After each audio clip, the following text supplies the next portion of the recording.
pobjeda prvo u ABA ligi, kakav je komentar? Lijepi osjećaj, zahvaljujem se treneru na povjerenju što mi je dao šansu da igram.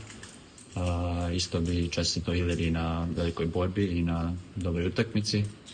Mislim da smo solidno odigrali, nismo bili konstantni večeras 40 minuta, ali smo dobro odigrali i bitno smo se upisali tu prvu pobjedu u ABA ligi.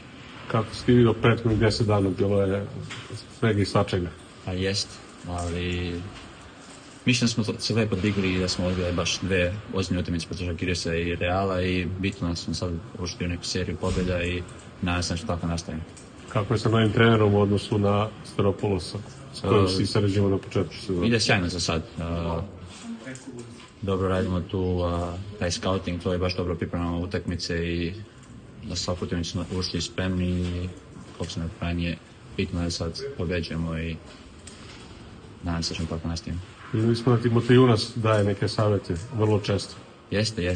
Od prvog minuta mi je bio tu pričao kako je šta u odbrani i znači mi mnogo. On je jedan iskusan igrač i svaki njegov savjet je dobrodošao.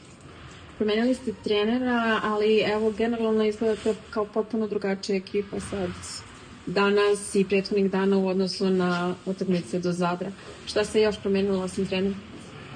Pa nije ništa, jednostavno uneo to neku novu energiju i mi smo od prvog dana imali tu hemiju i prvog dana smo verovali da će biti bolje.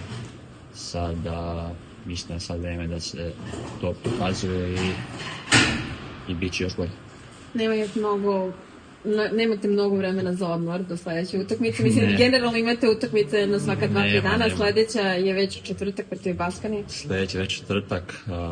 Sigurno ćemo i sutra trenirati, malo se oporavimo i odmah se okrećemo Baskani i pripremamo te utakmice.